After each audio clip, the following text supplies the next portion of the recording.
Hey, this is Esoteric the Reb, and still haven't been able to upload as consistently as I'd like. Got a new job. I'm a deckhand, uh, towboating. That's what I'm doing. Going down the Mississippi River, and my schedule is about 30 days on, and then I get 15 off. So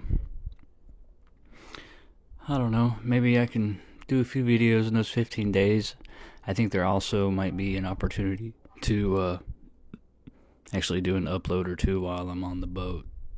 Uh, I was surprised to find that a lot of the people there, they had brought PlayStations, Xboxes, all kinds of stuff like that. So there's a possibility that I can upload a little more often. Anyways, I wanted this one to be about the gods. And not just the gods, but also sort of the hierarchy. Because, I don't really consider myself a pagan or anything like that, but I do know that the gods are real, at least some of them. Although I would say that these gods really aren't necessarily gods you would worship. So basically, I believe in the all. Okay, so the all would be like, I compare it usually to the Hindu metaphysical concept of Brahman. So a sort of engine that creates this sea of energy, and basically our reality is overlaid top of that. Okay, so within our reality, then the reality that this Brahman-like being has formed, there are the gods. Okay, and I believe there's a father god and a mother god that can take various forms. This is actually who I think is the father of Jesus.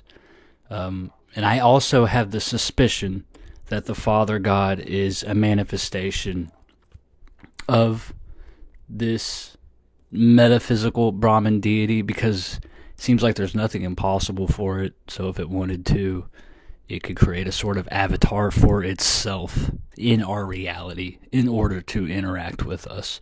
That's speculation. It's not as if, the all or Brahman or that the Brahman reality told me that, but it does stand the reason that if you can create all this, then you can create a manifestation of yourself in this reality.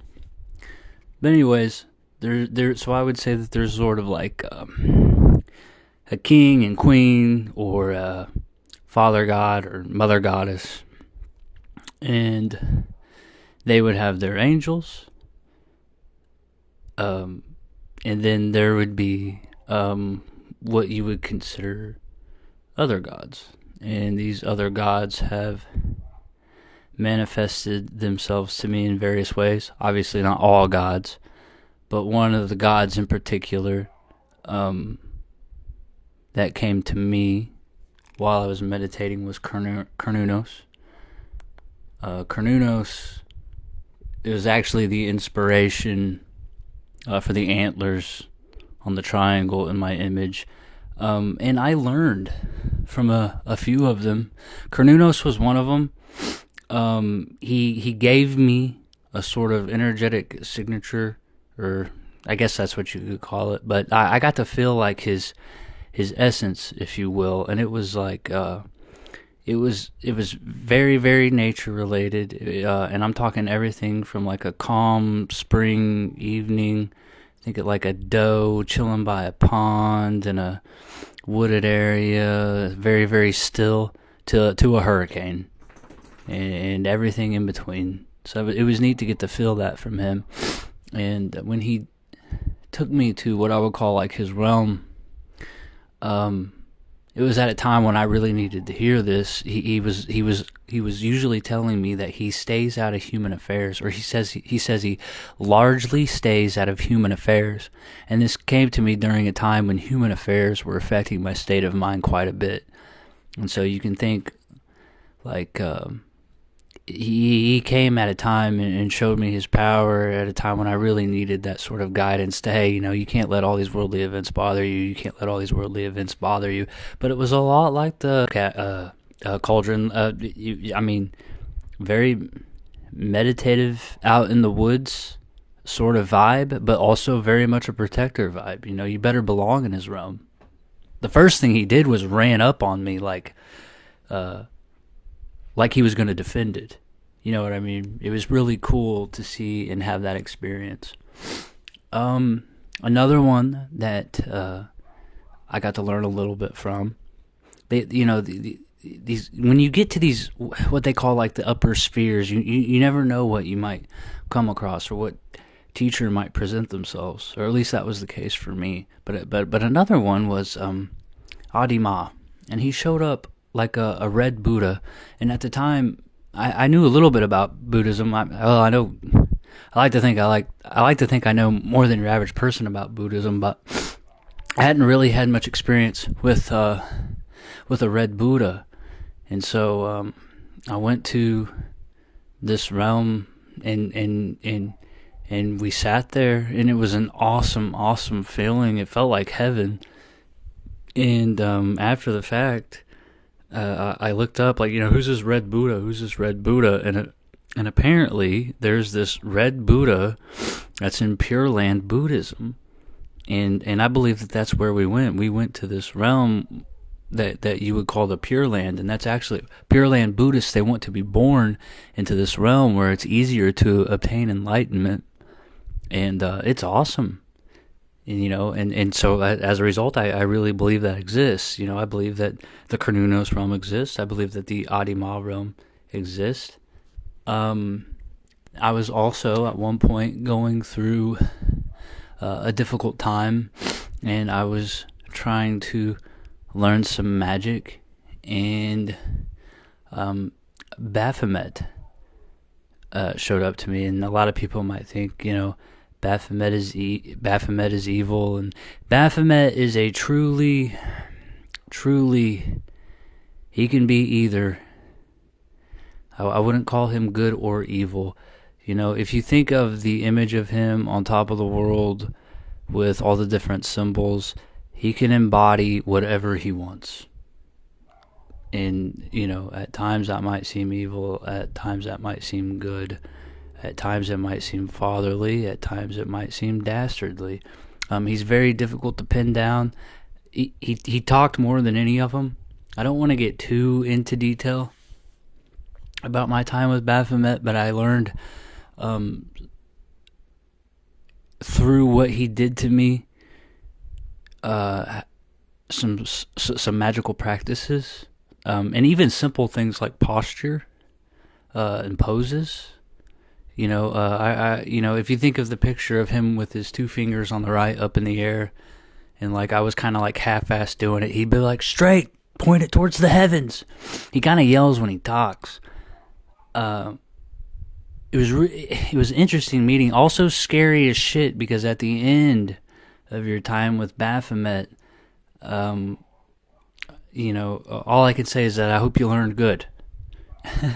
I hope you really actually learned good, because he gets less teachy and more I do what I want to you. At times he'll call you a son, and at times he'll call you a bug. If he's very, very, I would definitely consider him left-hand path, but he's real. He's not just an image in the doctrine and ritual of high magic.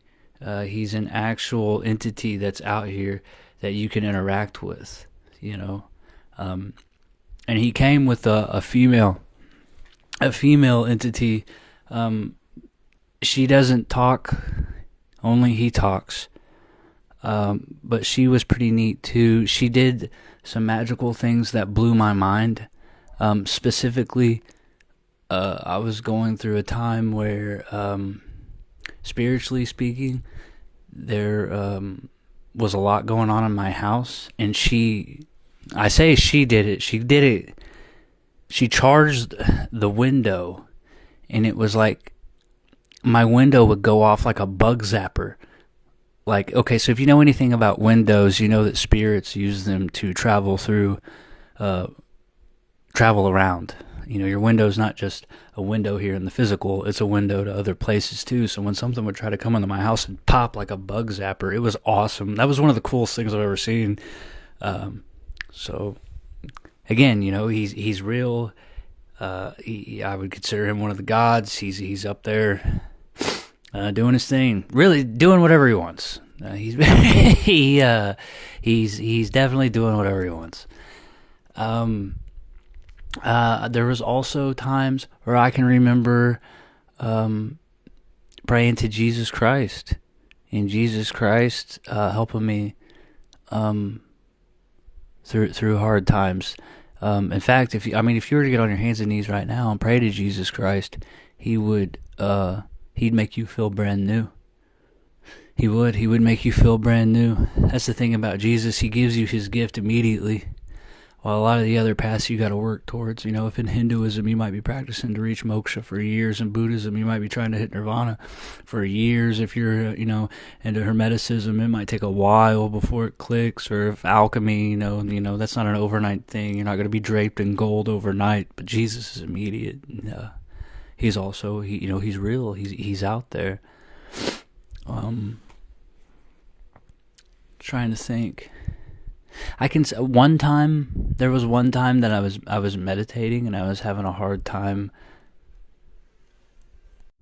I was meditating and I was having a hard time with it seemed to be like forced images into my mind, and I was having a difficult time getting past that, and out of nowhere, Ganesha comes in with a club and knocks the images out of the way, like a baseball player, and like instantaneously I was able to enter like a nice deep meditative state, and he just left. It was really quick. It was out of nowhere, but I've always appreciated him for that.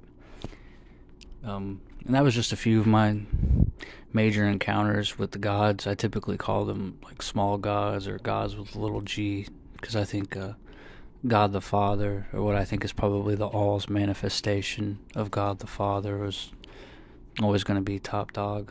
And I can only make videos that are 15 minutes or less. I've had other interactions with other gods, and if you think I'm crazy or something like that, I'm telling you, don't knock it till you try it. All these beings exist. I actually think it ties together nicely with a Bible verse where Jesus said, "In my Father's house are many rooms," and I actually think that is probably referring to the realms that reside within the all, and that's why these things can coexist. That's why Karnunos' realm can exist, and the Pure Land and Buddhism can exist simultaneously, because those are both all rooms within which the all encompasses, in which all exists. And so it really fits nicely in my worldview and my spiritual framework. If you guys want to know more about a particular god or anything like that, I could probably make a video that's a little more in-depth, because I had more interactions with all these guys, and some that I didn't even write about. One time, even Sekhmet had an interesting interaction there, and another Egyptian one that taught me something that worked, something that I've debated teaching myself, because it seems very sacred in a way. The fact that it worked is enough proof for me to know too that I'm not full of shit, that a deity told me to do something, I did it, and it worked. So this is new information, something I was completely and totally unaware of, something I didn't read about. The deity told me what to do, I did it, and it worked. And a lot of people say that, well, God won't give you new information, or gods won't give you new information. Well, that damn well worked. So Hey, that's all for this one.